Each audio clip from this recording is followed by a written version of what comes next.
Je dis souvent qu'en fait, mon histoire, elle est faite d'échecs. Et en fait, je suis arrivé à conceptualiser cette manière de travailler justement à cause de plusieurs échecs. Je suis arrivé au métier de thérapeute parce que dans mon métier de prépa physique, je me suis confronté à des échecs de sportif.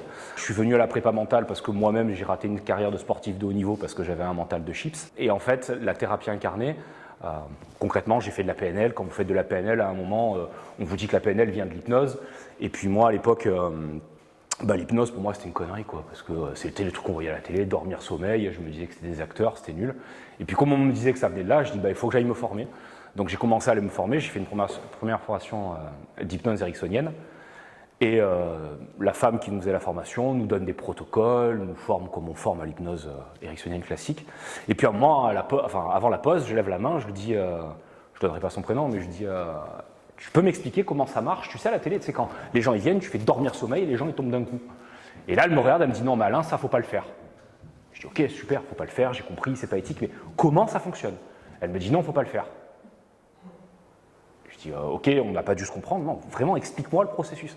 Elle me dit, non, faut pas le faire. Donc en fait, j'ai très vite compris qu'elle savait pas comment ça fonctionnait. Et comme elle m'a dit, surtout, faut pas le faire, qu'est-ce que j'ai fait? Je suis allé m'inscrire à une formation d'hypnose spectacle. Et à partir de là, j'ai mis un peu le doigt dedans. Et je me suis formé à toutes les sortes d'hypnose qui existent. Et le problème, c'est que j'avais beau faire des formations, aucun formateur n'a été capable de répondre à la question, c'est quoi l'hypnose? À part me dire, c'est un état modifié de conscience, oh lapsus, on y reviendra, un état modifié de conscience qui ouvre les perceptions et qui permet de faire des meilleurs apprentissages. J'avais pas vraiment ma réponse. Et donc la première étape, elle a été, au bout d'un moment, ça m'a gonflé, j'ai poussé la porte d'un laboratoire de psychologie cognitive. Et donc j'ai fait ma thèse sur l'hypnose, qui fait que j'en suis arrivé au modèle que je vous propose en formation. Ça, c'est la première partie. Et en fait, très rapidement, je me suis rendu compte que l'hypnose, dans la manière dont on l'enseigne, parmi les gens que je connais pas, je fais une parenthèse, il y a des gens qui sont formés à l'hypnose? Ah, super. Quelle école? Pas l'école, pas le nom de l'école, hein, quel courant plutôt? Ericksonien? Ah, super. Vous n'allez pas m'aimer. Donc effectivement, j'ai été formé à tous ces styles d'hypnose et à part nous donner des brides d'informations, il n'y avait rien. Donc j'ai poussé donc, la porte d'un laboratoire et donc on a un modèle où en fait je me suis rendu compte que tous les styles d'hypnose et même quasiment toute forme de thérapie est basée sur l'hypnose. C'est-à-dire qu'à un moment, ce qui fait thérapie, ce qui permet de faire thérapie, que vous alliez voir un psychanalyste, que vous alliez voir un psychologue, que vous alliez voir quelqu'un qui est formé en EMDR, en Gestalt, quelle que soit la forme de thérapie que vous allez faire, ce qui à un moment fait la bascule thérapeutique, c'est l'hypnose. On va voir ce que ça signifie l'hypnose et ce qu'il y a derrière, mais en gros, c'est le vécu sensoriel. Et à partir de là, moi, j'ai commencé à faire de la thérapie, j'ai commencé avec mes jolis protocoles, à aller commencer à voir des clients et je me suis bien pété la figure, mais vraiment bien pété la figure. Je me souviens, je raconte souvent cette anecdote, un de mes premiers clients, il y a une dizaine d'années, j'ai fait toutes les erreurs, hein. C'est-à-dire que vous prenez les erreurs qu'il ne faut pas faire quand on vous donne un client, je les ai toutes cochées. La première, c'est sa femme qui prend rendez-vous pour lui.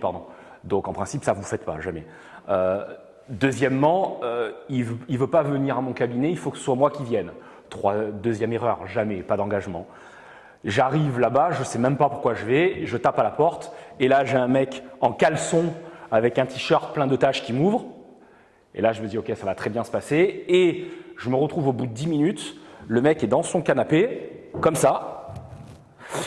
Moi je suis sur un petit coin de table de sa table basse comme ça, et j'ai passé 1 heure d'enfer, parce qu'en fait le mec avait absolument pas envie que je sois là, et j'ai eu beau lui balancer tous les protocoles de la planète, essayer de faire... Il ne s'est rien passé, bien entendu. Et je suis sorti de là, j'ai jeté mon sac dans la voiture en disant mais en fait je suis pas fait pour ce métier, quoi. Je suis nul, je suis bidon, Et j'ai juste un problème, c'est que par contre je suis un peu comme un chien à qui vous filez un os à ronger, c'est que tant que j'ai pas rongé l'os jusqu'au bout, je lâche pas. Et donc j'ai commencé à mettre le doigt dedans en me disant mais peut-être qu'on n'est pas formé de la bonne manière. Et en fait je suis parti, je me suis formé aux thérapies narratives, aux thérapies stratégiques, à plein de formes de thérapie brève. Et notamment au HTSMA, un mec qui est à Nantes, qui est vraiment très intéressant, qui s'appelle Bardot. Et pour en venir à la fin de ta question, c'est qu'à un moment, quand tu mets un peu toutes les brides de tous les côtés, tu te rends compte qu'en fait, dans les courants thérapeutiques, ils ont tous raison, mais que d'un point de vue. Et donc l'idée a été de dire, mais comment je fais en fait pour faire du et pas du ou? Parce que je ne sais pas vous quelles écoles vous êtes allés voir, mais en règle générale, quand vous rentrez dans une école thérapeutique, et je vais en venir à la thérapie incarnée, L'idée, c'est qu'on va vous donner une manière de penser, une voie. Et c'est souvent d'ailleurs la voie. En règle générale, quand vous faites ça, quand vous faites de l'hypnose ericksonienne, on vous dit, voilà, c'est comme ça qu'il faut faire, parce que ça pratique, parce que... Et en fait, vous vous rendez compte que, enfin, je ne sais pas vous, comment vous l'avez vécu en tant que thérapeute, mais il y a plein de choses sur lesquelles les thérapies brèves, on se heurte et ça devient compliqué, quoi. Pour revenir à votre question, qu'est-ce que la thérapie incarnée? Quand je reçois mes clients en cabinet, je leur explique souvent la chose suivante. Quand vous prenez l'histoire de la thérapie, de la psychothérapie, l'histoire de la psychothérapie est très récente. Elle a 150 ans. 150 ans. C'est un mec qui s'appelait Freud, qui a créé le domaine, il a créé le domaine de toute pièce. C'est-à-dire c'est lui qui a vraiment créé. Avant lui, ça n'existait pas. Alors il y a eu des précurseurs, hein, Bauer et tous les autres, mais celui qui a vraiment fait ce secteur d'activité, qui a créé la psychothérapie et la psychiatrie, c'est vraiment Freud. Et depuis 150 ans, en fait, il y a 3 courants de pensée. Quelles que soient les formes de thérapie que vous allez voir, en fait, elles peuvent s'inscrire dans un des 3 courants de pensée. Le premier courant de pensée, donc de Freud, qui est la psychanalyse et qui a donné derrière les méthodes analytiques, leur idée, ça a été de dire quoi? Freud s'est dit, en fait, pour changer, pour guérir, il faut comprendre. Donc quand vous allez faire une psychanalyse, ou quand vous allez voir un psy qui bosse de manière analytique, qu'est-ce que vous faites en règle générale? Vous vous asseyez dans un fauteuil, et pendant des heures, vous allez essayer de comprendre d'où viennent vos problèmes, d'où viennent vos maux. Vous allez plonger dans votre passé, et ça peut prendre des lustres. L'image que je prends souvent, c'est imaginer que vous faites une entorse du genou, et que vous venez me voir en cabinet, et que pendant des heures et des heures, on va essayer de comprendre comment votre entorse est venue. Comment ça marche un genou. Comment ça se fait que là, il a cassé. Et ce qui est génial, c'est que vous allez tout comprendre. Sauf que l'entorse, elle sera tout le temps là. Et ça a été un peu l'erreur de la psychanalyse, c'est que c'est bien de comprendre. Et moi, j'ai des gens qui rentrent dans mon cabinet en me disant, Monsieur Parra, j'ai fait des années de psychanalyse, des années de psychothérapie, super, j'ai tout compris. Je fais comment? Et ça nous envoie dans les années 50. 50, juste après la Seconde Guerre mondiale, un petit bled à côté de San Francisco qui s'appelle Palo Alto, qui a vu naître justement les thérapies brèves et les thérapies solutionnistes. Un groupe de thérapeutes qui sont réunis, et de leurs échanges, de leurs idées, ils se sont rendus compte en fait que la psychanalyse avait peut-être... Alors il y a des choses qui étaient intéressantes, mais il y a des choses sur lesquelles ils n'étaient pas OK. Et donc eux, ils ont jeté tout ça, ils ont dit en fait le passé, ça ne sert à rien de travailler dessus, parce que c'est passé, je ne peux plus le changer. Et ils se sont dit, en fait, comprendre, ça ne sert à rien. Pour permettre à une personne de changer, il faut lui permettre d'agir différemment. Et donc, en fait, toutes les thérapies brèves, que vous fassiez de l'hypnose ericksonienne, de l'EMDR, les TCC sont dans cette mouvance aussi. Alors, je fais une parenthèse, s'il y a des spécialistes, je caricature un peu, bien entendu. Hein. Pour résumer, je suis obligé de mettre dans des cases. Mais leur idée était de dire, en fait, voilà, il va falloir apprendre aux gens à se comporter différemment, à faire des apprentissages différents. Je reprends mon entorse du genou et je vais vous dire, votre entorse, je ne peux rien y faire, elle est là. Par contre, je peux vous apprendre à marcher différemment. Et là, je vais vous apprendre à marcher sur les mains, à marcher avec des béquilles, à sauter à cloche-pied. Et ce qui est génial avec ces notions de thérapie brève, c'est que la personne, de suite, elle se remet en mouvement. De suite, elle se réinsère dans sa vie et de suite, il y a des changements qui peuvent arriver. Et d'ailleurs, les changements peuvent être énormes, très souvent. Il y a juste un problème à cette situation. Imaginez que demain, vous êtes face à une situation dans laquelle il faut courir. Il va y avoir 2 options. Soit, comme vous n'avez plus utilisé votre genou, il a guéri, mais vous n'avez pas fait de rééducation, vous allez essayer de courir et il y a de grandes chances que vous vous pétiez la figure. Soit votre entorse n'a pas guéri, vous allez essayer de courir et vous allez tomber. Et depuis les années 80, il y a un 3e courant qui est apparu, le courant qu'on appelle les thérapies psychocorporelles. Leur idée à eux a été de dire ok, c'est bien beau d'essayer d'agir différemment, c'est bien beau d'essayer de comprendre, mais s'il y a une entorse, il faut qu'elle guérisse, quoi. Et donc, eux, leur idée a été de dire pour changer, il faut d'abord guérir. Sauf que ça posait une grande question. Comment on fait pour guérir? C'est quoi le levier qu'on pousse? Est-ce qu'il y a une recette magique, etc. Et pour essayer d'expliquer ça à mes clients, je prends toujours la même image. Imaginez que demain, vous êtes en train de cuisiner, et vous coupez la main. Qui répare? Le corps. Il y a plein de personnes qui me disent « Ah, c'est le médecin, c'est le chirurgien, c'est le thérapeute, qu'importe. » En fait, celui qui répare, ça va être le corps. Toute forme de thérapie, que vous soyez du médical ou du paramédical, en fait, on ne guérit pas. On ne soigne pas les gens. D'ailleurs, moi, c'est quelque chose qui me révolte un peu quand j'entends des gens qui sont du médical et qui disent « On est des soignants, on soigne les gens. » Je suis désolé, on ne soigne pas les gens. on fait deux choses. Soit on va enlever les freins à la guérison, je vais désinfecter ma plaie, soit je vais mettre en place un environnement qui va favoriser l'utilisation des ressources du corps. Je vais mettre des strips. Mais celui qui revient, qui referme et qui revient à l'équilibre, c'est mon corps. Et là, ça pose une question qui est encore plus intéressante. Qu'est-ce que vous maîtrisez de votre corps? Factuellement, qu'est-ce que vous maîtrisez? Faites-moi rêver. À part un peu les mouvements, et encore, on ne les maîtrise pas comme on a tout le temps envie, mais à part ça, qu'est-ce que vous maîtrisez? Rien. Vous ne maîtrisez pas la tête que vous avez, vous ne maîtrisez pas la taille que vous avez, vous ne maîtrisez pas les échanges chimiques, les échanges gazeux, vous ne maîtrisez même pas la manière dont vous générez des apprentissages. C'est-à-dire que là, je vous fais monter sur scène, on apprend tous les deux, par exemple, un mouvement qu'on ne connaît pas, on ne va pas l'intégrer de la même manière.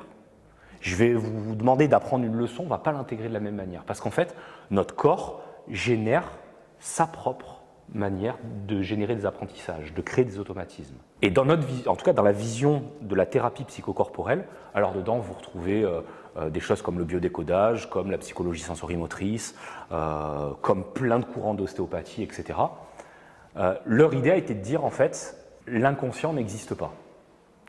Quand vous faites de l'hypnose par exemple, quand vous venez de la psychologie, on vous dit qu'il y a un inconscient psychologique, personnifié, comme s'il y avait une double personnalité derrière vous qui tirait des manettes. Et d'ailleurs, quand vous faites de l'hypnose, moi ça me fait beaucoup rire, très souvent, désolé s'il y a des hypnos qui m'écoutent et qui vont être vexés, mais on vous dit souvent, demande à ton inconscient de faire ça, ou ton inconscient à partir de maintenant, comme si en fait, voilà, il y avait une double personnalité qui était là. Et on parle à un inconscient, c'est assez génial, c'est assez rigolo.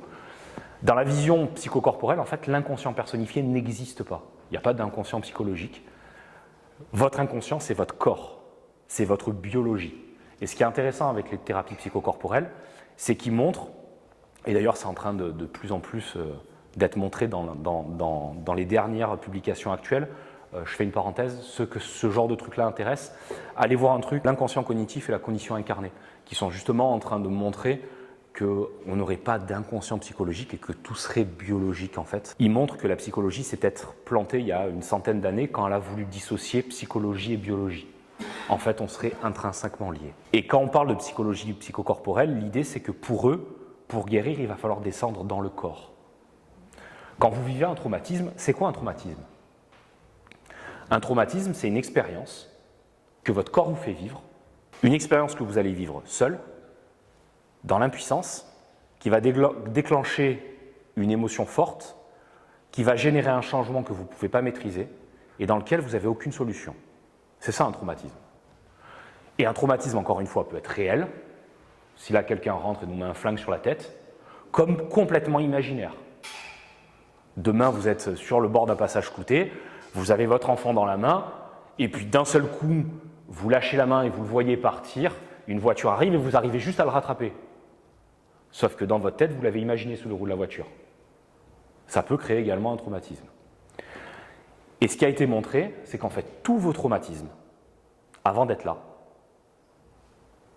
c'est ici qu'ils se figent, dans un truc qu'on appelle les fascias. Est-ce qu'il y a des gens qui ne savent pas ce que c'est un fascia?